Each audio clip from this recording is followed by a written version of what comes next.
Hello again, traders. Right, I've just got back to my charts and I'm watching this cable. I've been watching it and tweeting about it all morning. And line charts, just want to show what I'm sort of my thought processes with these line charts. Look, this has an H1 high here. We need a close above that. So the temptation on looking at candlesticks is always to see power like that and think, right, this pullback's over. If we look at the lower time frames, we can clearly see what's going on. And what really concerns me, well, let's just talk about this quickly. This line chart level here. So as you can see, we're climbing through all these selling levels, and we currently use this one as support here.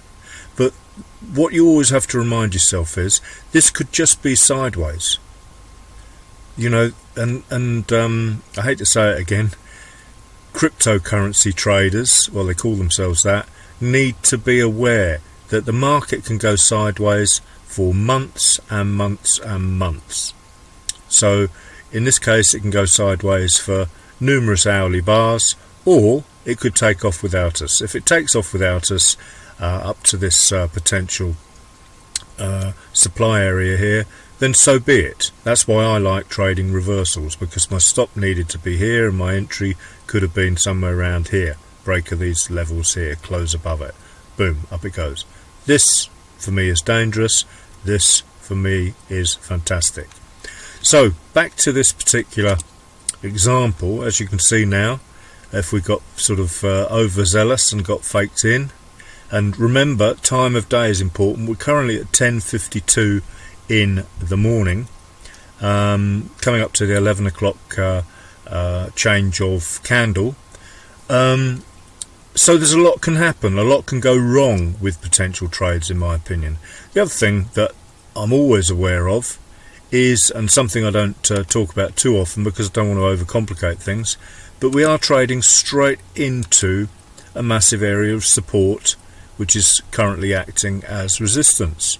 Support there created a new high, to be reversal as it happens, into support acting as resistance. So to get around that, it's nice to see a good close into the body of this support, so it's not held as resistance, in other words. So just another little sort of thing that I'm always aware of, but I try to reduce the amount of stuff like that because it just overcomplicates things, you know. So back to the line chart. What's this telling us? Let's get rid of that. Well, let's pull this down to that level, just so we can see the pink poking above. There, as near as damn it. There. You know, I can use my precise snap 2 levels, but we're not worried about precision too much at the moment. But so what can we learn from this? Well, I want to see at the new 11 o'clock bar, I want to see this green. Slope is up, it's saying buy only, which is good. Then, you know, just double check H4. Yep, close green, the last H4 chart. Got 3 hours to go of this new, that last H4 bar, I mean. 3 hours to go of this new one.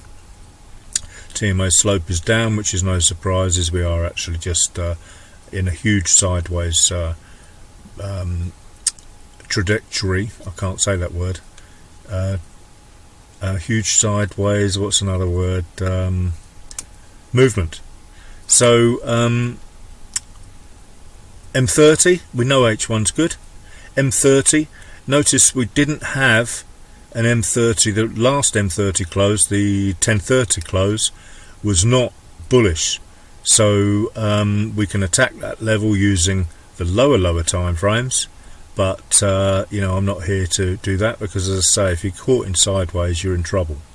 So that's what I want to see as well. Green M30, green H1. Have a look at M15. It would be nice if M15 would close green as well. But that, you know, this, what came first, the price action or this? It doesn't matter as long as they agree. Well, as you can see now, that that high has poked up a little higher than it was before, and that's this line chart stuff I keep banging on about now in the recent videos.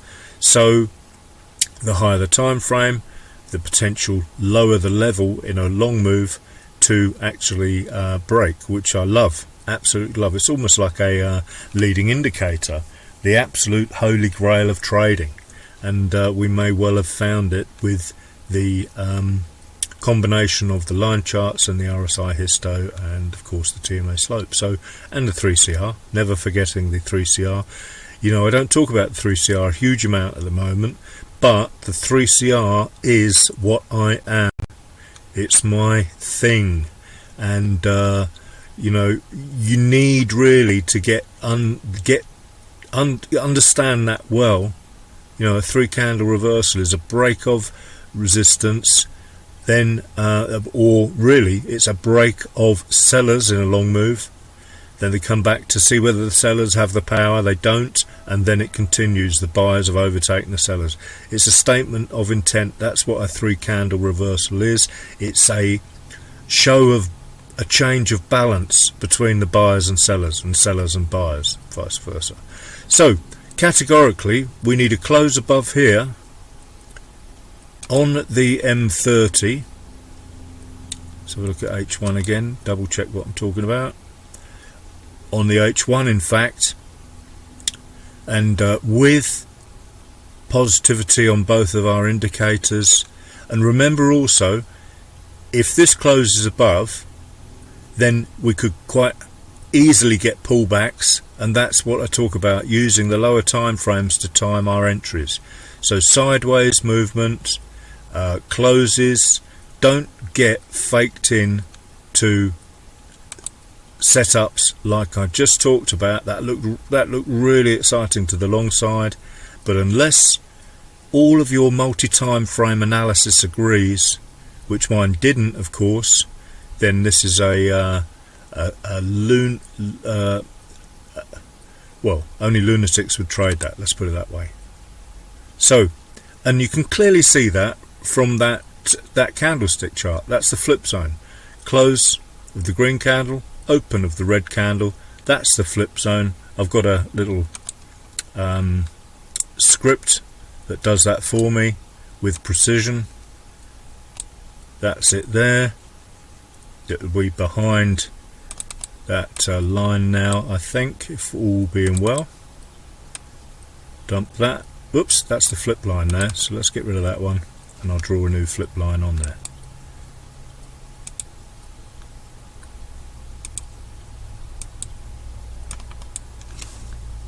And that one.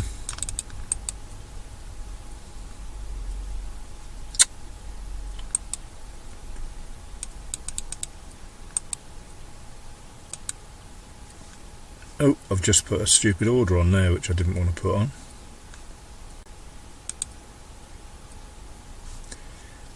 And back to the flip. There it is there.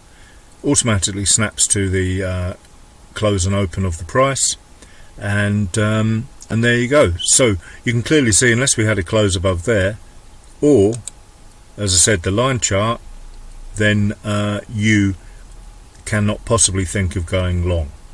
And remember, once again, reiterate, if you're not careful, you will have a pullback as well, but always be aware of that. And then using the lower time frames and your RSI-Histo and the TMA, if you like that, time your entries to perfection. And this will cause a problem with price, so that as a scalper would be my first target, just below it, because you know, these pivots are not set in stone, they're broker. You can calculate them manually, of course, from I don't know, historically perfect data, but every broker is slightly different, so I always just err on the side of caution and go for lower.